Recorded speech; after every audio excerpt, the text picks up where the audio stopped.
वरहमतुल्लाहि वबरकातुहू। दोस्तों, मैं इरफान खान एक बार फिर से आपकी खिदमत में हाजिर हूँ।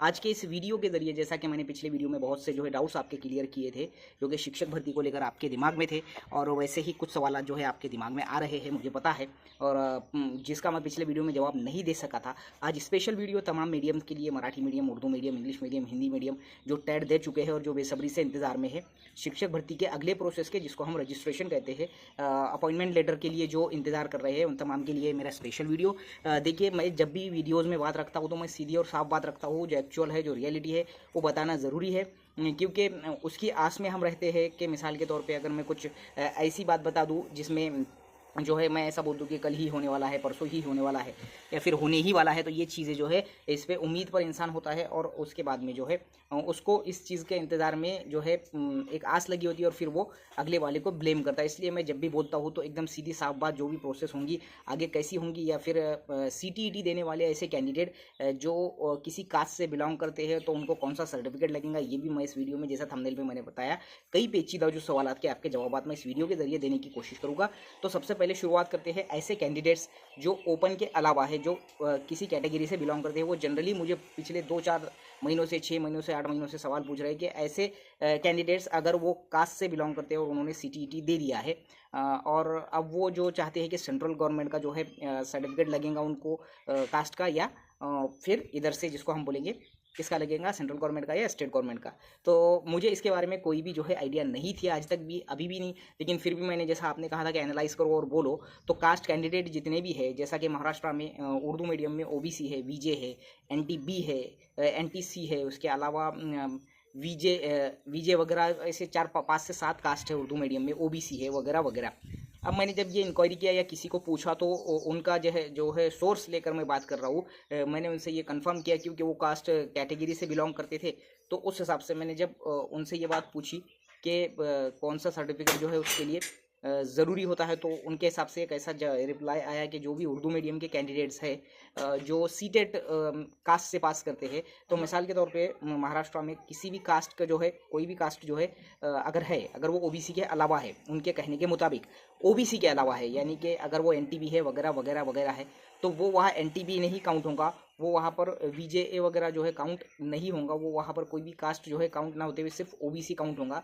और सेंट्रल गवर्नमेंट में 3 ही जो है कास्ट होती है, जैसा कि एक SC होती है, एक ST होती है, और एक OBC होती है। 3 ही कास्ट होती है। तो जितने भी इधर के कैटेगरी वाले हैं, कोई भी मीडियम का हो, कोई भी मीडियम का जो इधर कोई भी कैटेगरी से बिलोंग करता हो, अगर वो OBC नहीं है तो वहाँ पर वो OBC काउंट होता है। तो उसको, जो OBC वाला है, अगर उसने सेंट्रल की अगर दिया है, उनके कहने के मुताबिक अगर उसने सेंट्रल की अगर CTET पास है वो, तो उसको, OBC वाले को वो सर्टिफिकेट ना लगते हुए दूसरे जो कैंडिडेट्स हैं उनको सेंट्रल का जो है अगर बना लिए तो बेहतर रहेगा, ऐसा उनके कहने के मुताबिक। अगर उन्होंने सेंट्रल का कास्ट अगर बना लिए तो बेहतर होगा, ऐसा उनका कहना है। जैसा कि NTB वाले, NTC वाले, या कोई भी जो कैंडिडेट्स है जो OBC नहीं है महाराष्ट्र में, वो सेंट्रल का OBC सर्टिफिकेट बना लिए तो बेहतर रहेगा। लेकिन उनका कहना ऐसा भी था कि स्टेट गवर्नमेंट का भी जो है चल जाएगा। अब तुम्हारे दिमाग में ये जो सवाल है कि स्टेट गवर्नमेंट का अगर रहा और वहाँ पर अपॉइंटमेंट लेटर के टाइम पे अगर बाद हो जाएंगे या फिर वो बाहर कर देंगी क्या, तो ऐसा तो नहीं होगा, लेकिन फिर भी प्रिकॉशन के लिए 3 महीने आगे चली गई है, भर्ती डिले हो चुकी है। तो उस हिसाब से, मेरे हिसाब से, दोनों भी कास्ट अगर अपने पास रहे तो कोई इसमें ये नहीं, लेकिन जो OBC नहीं है महाराष्ट्र में उनको सेंट्रल गवर्नमेंट का OBC लगेगा, और OBC सर्टिफिकेट लगेगा, और जो ऑलरेडी यहाँ पर भी OBC है वो वहाँ पर भी OBC ही काउंट होंगे, तो उनको जो है ये जो सर्टिफिकेट है वो नहीं लगेगा, ऐसा उनका कहना था। ये उनके हिसाब से उन्होंने कहा है, लेकिन फिर भी आप लोगों को ये चीज़ कंफर्म करना है। मैंने उनको, क्योंकि मुझे वो जो बोलते वक्त में कॉन्फिडेंट थे, तो मुझे फिर भी थोड़ा बहुत ऐसा लग रहा है कि सेंट्रल का जो है OBC वगैरह उन्हीं लोगों को लगेगा जो यहाँ पर OBC में काउंट नहीं होते। तो दोनों भी OBC निकाल लिए, तो मेरी नज़र में, ये मेरी ज़ाती राय है, बेहतर है। अब अगला जो सवाल है, बहुत से ऐसे 9 to 12 के जो है स्टूडेंट्स है उर्दू मीडियम, मराठी मीडियम में, जो सवाल पूछ रहे हैं कि कोई चांस है क्या हमारे सब्जेक्ट का वगैरह। देखो, चांस की बात ऐसी रहती, अगर तुम्हारा स्कोर कम है और तुम CTET या TET नहीं है, तुम किसी भी मीडियम से बिलोंग करते होंगे, तो बहुत ज़्यादा कॉम्पिटिशन है, क्योंकि वहाँ TET और CTET लागू नहीं है, इसलिए स्कोर ज़्यादा करने में ही फ़ायदा रहता है। अब 9वीं से 12वीं पर सब्जेक्ट वाइज सिलेक्शन होता है, 6ठी से 12वीं पर होता है, लेकिन 6ठी से 8वीं पर क्या लगती है, TET लगती है, तो यहाँ पर थोड़ा डाउन हो जाता है कंपटीशन। लेकिन 9वीं से 12वीं पर तुमको सब्जेक्ट वाइज सिलेक्शन होता है, यानी कि जैसा 9वीं से 12वीं पर अगर कोई है, अगर उसका इंग्लिश है तो उसका कोई हिस्ट्री के सब्जेक्ट से कनेक्शन नहीं है, मेरिट से। हिस्ट्री की मेरिट लिस्ट ही अलग रहेंगी, उर्दू सब्जेक्ट की मेरिट लिस्ट अलग रहेंगी, इंग्लिश सब्जेक्ट की मेरिट लिस्ट अलग रहेंगी। उसके बाद में अगर वो साइंस है, कोई मैथ्स है, तो वो मैथ्स के ही इसमें कैटेगरी में उसका सिलेक्शन होगा, उसकी ही मेरिट में उसका होगा। यानी कि सबकी सेम लगेंगे ऐसा ज़रूरी नहीं है। जैसा कि पहली से पाँचवीं में अगर कोई मराठी मीडियम है, उर्दू मीडियम है, तो उनकी सबकी मेरिट लिस्ट मराठी मीडियम वालों की एक ही कंबाइन लग जाएंगी पूरी, कोई भी मीडियम की, क्योंकि उसमें कोई सब्जेक्ट का सवाल ही नहीं आता, सब सब्जेक्ट पढ़ाने होते हैं। लेकिन छठी से 12वीं पर अगर मैं बात करूं तो TET 2 अगर कोई है 6, 7, 8 पर, अगर वो पोस्ट ग्रेजुएट है, ग्रेजुएट है, BEd है, DEd है, तो उसके TET 2 का एक तो सब्जेक्ट, उसके सब्जेक्ट की जो है मेरिट लिस्ट, जैसा कि इंग्लिश में 6 से 8 पर उसने अप्लाई करा, तो उसके मीडियम में उसके इंग्लिश की मेरिट लिस्ट अलग लगेंगी। उसके जो है उर्दू सब्जेक्ट की या उसके मराठी एक मेन सब्जेक्ट है, तो उसकी मेरिट लिस्ट उसके ग्रेजुएशन के सब्जेक्ट के हिसाब से उसका सिलेक्शन होता है, ग्रेजुएशन के, ना कि BEd के। BEd की कोई भी ज़रूरत होती नहीं है 6, 7, 8 पे, सिर्फ BEd की ज़रूरत 9 to 12 पर होती है, और 11-12 के लिए post graduation with BEd compulsory होता है। अगला सवाल जो अक्सरियत में आ रहा है, अब जैसा कि जुलाई 2023 के सीटेट का ऐलान हो चुका है, तो ऐसे कई जो है लोग होते हैं जिनको ABCD भी इसकी मालूम नहीं होती है। वो भोले भाले सीधे साधे जो हमारे DEd BEd होल्डर्स होते हैं, उनके दिमाग में ऐसी चीज़ें पेर देते हैं, कुछ भी ज्ञान ना होते हुए, अधूरा ज्ञान होते हुए, कि आप सीटेट 2023 वाले जो जुलाई 2023 वाले हैं उनको भी मौका मिल सकता है, आप ये दो। मेरे पास कमेंट में आए हैं ऐसे बहुत से सवाल, तो उनके लिए मेरा जवाब ये है, देखो चांस जो है सीटेट जो जुलाई 2023 वालों को, उसके बाद में दिसंबर 2023 वालों को, उसके बाद में 2024 के 2030-35 तक जितने भी CTETs होंगे, मैं तो बोलता कि अपने रिटायरमेंट तक ये भर्ती को ऐसा रोक लेना चाहिए। और मेरे ख्याल से अपने जो पोते परपोते जो है वो भी सीटेट अगर पास होते होंगे, जैसा तुम्हारे सवाल का जवाब ये है, तो उनको भी सीटेट को, ये 2022 के टेट को रोक के उनको चांस दे कि आप जो है अपना रिटायरमेंट आ जाता, फिर अपने को क्या है, रिटायरमेंट होने के बाद अपने को कोई नौकरी की जरूरत रहती नहीं, भर्ती वही रुकी भी रहती। तो ऐसे शर फैलाने वाले जो है सवाल जो है लोग डाल देते हैं भोले भाले सीधे साधे DEd BEd होल्डर्स के जो है दिलों में, और इसको मैं भोले भाले नहीं बोलूँगा कि इसको एक शऊर वाला सवाल ही नहीं है ये, ऐसा मैं सीधा सीधा बोलूँगा कि जुलाई 2023 वालों को, फिर दिसंबर 2023 वालों को गवर्नमेंट का कुछ नहीं है, ठीक है 2040 तक चलने दो बोलते हो, 2040 की सीटेट तक जो है चांस मिलना चाहिए, ऐसा भी बहुत से फिर बोलते हैं। ये उन लोगों के लिए मेरा जवाब है जो ऐसे बेफजूल के जो है व्हाट्सअप यूनिवर्सिटी से या किसी भी जरिए से बच्चों के दिमाग को खराब करने के हिसाब से जो है ऐसी बातें डालते हैं। रही बात 2022 के सीटेट की, तो एक वो वाजिबी बात थी, वो जो मुद्दा उठा था, वो जो शिक्षण मंत्री साहब ने माना था, वो गवर्नमेंट ने माना था, उसको जो है चैलेंज किया गया, उसको वो जो चीज़ें हुई वो एक हम वाजिबी बात बोलेंगे। अब तुम जुलाई 2023 के बाद फिर बोलेंगे दिसंबर 2000 अभी नहीं पास हुए, तो ये चीज़ें जो है शऊर वाले सवालात नहीं है, और ऐसे सवाल लोगों के दिमाग से सुन के, लोगों के ज़बान से सुन के अपने कानों को जो है ख़राब करो मत। जुलाई 2023 और नहीं तो फिर बाद में ऐसा भी हो सकता है कि जुलाई 2040 तक के सीटेट तक रोको और टेट 2022 की भर्ती 2040 में करो, ऐसा भी सवाल उठ सकता है। हक है, बिल्कुल, ये तो जायज़ सवाल है ना। तो हम फ्यूचर के जो है टीचर बनने वाले हैं, तो मुझे नहीं लगता कि ऐसी जो चीज़ें हैं जो व्हाट्सअप यूनिवर्सिटी से खुसूसन आती है, और मेरी ये रिक्वेस्ट है इस वीडियो के जरिए, जिसको इस फैकल्टी की नॉलेज नहीं है वो प्लीज़ मेहरबानी करके बच्चों का जहन ख़राब करो मत।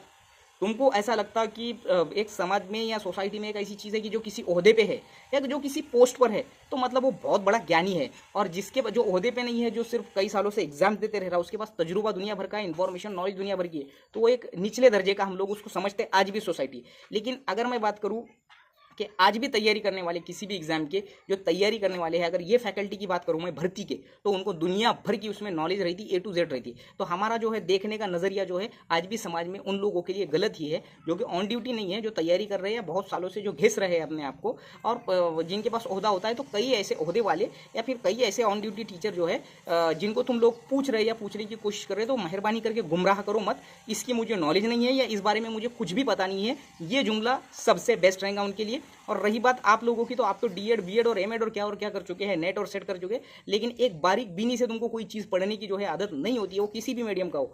अरे TET का उसूल जो है 2013 में जब लागू हुई थी TET, तो जब से वो चीज़ नीचे जो है लिख कर आती है कि क्या क्या चीज़ इसमें एक्चुअल में होती है।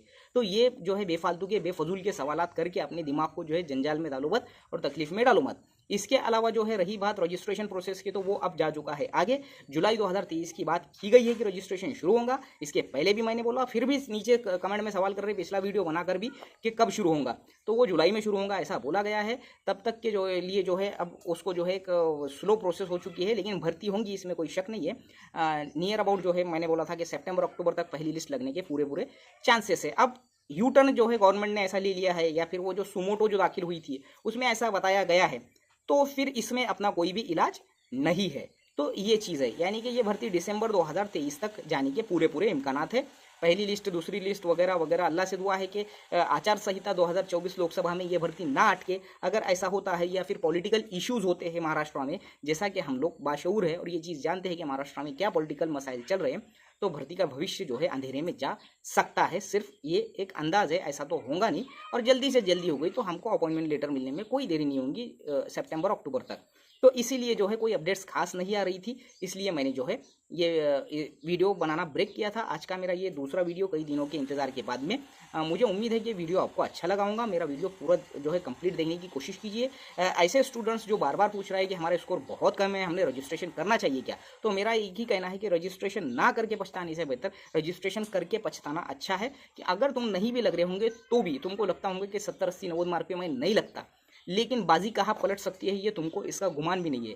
ये पवित्र पोर्टल शिक्षक भर्ती है जहाँ पर 150 मार्क वालों ने रजिस्ट्रेशन नहीं करके नहीं लगे और 40 मार्क वालों ने पिछले बारी में रजिस्ट्रेशन करके लग गए हैं। 40 मार्क वाले ने ये सोचना चाहिए था कि मैं क्यों रजिस्ट्रेशन करूँ, लेकिन उसने ये सोचा नहीं, बाकायदा उसने उसको पॉजिटिव लिया और रजिस्ट्रेशन करके अपनी आज वो जो है नौकरी कर रहा है। और 130 और 140 वाले ने इस गुमान में डाल दिया, इस गलतफहमी में डाला कि मुझे ज़्यादा है, पहले मैं रजिस्ट्रेशन नहीं करता, मैं सेकंड लिस्ट में अपने ज़िले में लगने की कोशिश करता हूँ। तो ऐसे ख्यालात को, ऐसे गुमान को, ऐसी जो है शेख चिल्ली की जो सोच होती है, जो ख्यालात होते हैं, ख्याली पुलाव होता है, इसको दूर रखो। किसी भी मीडियम का, मराठी मीडियम का हो, इंग्लिश मीडियम, हिंदी मीडियम, अगर तुम्हारा स्कोर तुमको कम लग रहा होगा फिर भी रजिस्ट्रेशन करके देखो। विद इंटरव्यू का कम से कम चांस आएगा, उसको ट्राई करके देखो। लेकिन आप एग्ज़ाम दे दिए तो जो है उसको पूरा जो है प्रोसेस करके रखो। रही बात अगले डेट की, अगले डेट के लिए सवाल आ रहे हैं, तो अगले डेट का देखो भाई, भर्ती का ऐसा है कि 2010 में एक सीईटी हुई थी, उसके बाद में जो इसका दुष्काल पड़ा शिक्षक भर्ती का, मैंने पहले ही कहा कि कोई वाली नहीं है। 2017 में हुई, जिसकी नियुक्ति 2019 में हुई, यानी कि 9 साल का अरसा। 2017 के बाद में टैट हुई 2023 में, 6 साल का अरसा। 23 वाली अब जो है स्लो प्रोसेस में गई है। यानी इसके पहले भी मैंने कहा था कि कंट्रोवर्सी, विवाद और शिक्षक भर्ती का बहुत गहरा ताल्लुक है। तो अगली टेट का जो है कोई कुछ भी बोले, जब तक कि तुमको वो ये प्रोसेस कंप्लीट होती नहीं, जब तक तुम अगली डेट के ज़्यादा ख्वाब देखो मत। जब भी होगा वो लोकसभा इलेक्शन 2024 के बाद ही होगा, उसके पहले मुश्किल है। और 2024 लोकसभा इलेक्शन के बाद विधानसभा 2024 होंगे महाराष्ट्र के अक्टूबर नवंबर में। तब तक तो कुछ भी नहीं है, नील बटे सन्नाटा है सब। 2025 की या 26 की शुरुआत में पॉसिबिलिटी है, अंदाज है, इसको सच्ची मानो मत। जब गवर्नमेंट बोलेंगी तभी सच्ची मानो, क्योंकि यहाँ बोलने से कुछ भी नहीं होता। तुमको कोई अगर कुछ भी बोल दे तो टैट उसी वक्त होंगी जब घोषणा होंगी और जब उसकी जो है क्या बोलेंगे, ये आएंगी, नोटिफिकेशन आएंगी। जैसा कि इसके पहले भी मैंने बार बार एक ही जुमला कहा, नोटिफिकेशन आंखों से देखेंगे तो मानना कि कोई भर्ती होंगी। अगर नोटिफिकेशन दिखती नहीं और घोषणा होती है तो समझ लेना कि ये घोषणा हमको और 2 साल 3 साल डिले करते रहेंगी। तो पहले 2023 की जो है भर्ती कंप्लीट होने में, और 2017 की चालू है, अभी वो कंप्लीट हो रही है। 2023 में 6 साल बाद भी चालू है, अब 23 वाली भी चालू है। ये कंप्लीट होने के बाद में 24 का लोकसभा होगा, 24 का विधानसभा होगा, 25 के सेशन में या 26 के सेशन में भर्ती के इम्कानात है। मुझे नहीं लगता कि इतने जल्दी टैट होंगी। अगर हो गई तो किस्मत, सिर्फ मेरा ये अंदाज़ा है। अगर हो गई तो ठीक, और नहीं हुई तो वही अंदाज रहेगा, 26-27 तक भी जा सकती है। क्योंकि हम किसी के जो है पहलू को समझ नहीं सकते। यहाँ भर्तियों का वजूद जो है पूरा अंधेरे में जा चुका है। कोई भी भर्ती का, तलाठी भर्ती की अगर मैं बात करूँ, पिछले 4 साल से सिर्फ घोषणाएं हैं। 4, अभी तो 1 साल में और 1.5 साल में तो इतनी घोषणाएं हो चुकी है, करंट में और कई घोषणाएं हो चुकी है। तलाठी भर्ती की कोई भी ऐड नहीं है। अगर मैं 2019 के आरोग्य विभाग के भर्तियों की बात करूं, आज भी वो जू की तू है, अटकी हुई है।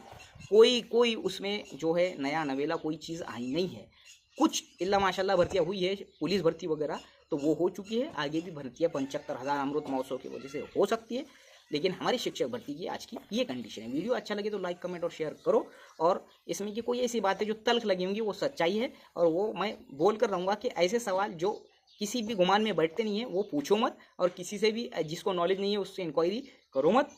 इवन के हम पे भी 100% ट्रस्ट करो, कोई यूट्यूबर पे ये भी हम नहीं बोलते। हमारा कुछ भी तुमको गलत लगता तो तुम 3rd पर्सन से पूछ सकते। हमारा कुछ भी गलत लगा तो तुम हमको बता सकते कि तुमने ये गलत बोले, और ये चीज़ जो है तुमको भी मालूम नहीं है। क्योंकि इसमें अपन कोई महारथी महाज्ञानी है ही नहीं, क्योंकि इंसान से गलतियाँ होते रहती है। अदरवाइज़ मराठी मीडियम वालों को भी मेरा कंटेंट बहुत पसंद आ रहा है। उनको मैं दिल से बहुत बहुत शुक्रिया जो है अदा करना चाहूँगा उनका। Thank you so much Marathi medium, Hindi medium, English medium वालों को। और हिंदी मीडियम वालों के जनरली सवाल है मेरे पास कि हमारी जगह आएंगी क्या? 100% तुम लोग की जगह आती है। 2008 के सीटी में आई थी, 2010 के सीटी में आई थी, 2017 के टैट में आई थी, और 2023 में भी तुम्हारी जगह आएंगी। लेकिन तुम्हारी मीडियम और हमारे जो उर्दू और मराठी मीडियम का परसेंटेज बहुत फ़र्क है इसमें। यानी एक 100% अगर मैं बात करूँ तो 80% मराठी मीडियम, 10 से 8% उर्दू मीडियम और बाकी के 10% में ऑल मीडियम जो है भर्ती होती है। तो हिंदी मीडियम की स्कूलें भी कम है, लेकिन गवर्नमेंट की स्कूलें बहुत है। हमारे यवतमाल इलाके में भी है, विदर्भा में, उधर पश्चिम महाराष्ट्र में भी है, बहुत सी जगह तो आएंगी। बंगाली वगैरह मीडियम के भी चांसेस पूरे हैं। मिलेंगे अगले वीडियो में। वीडियो अच्छा लगे तो लाइक कमेंट और शेयर करो और दूसरों तक पहुंचाओ और खुद भी देखो। अस्सलामु अलैकुम।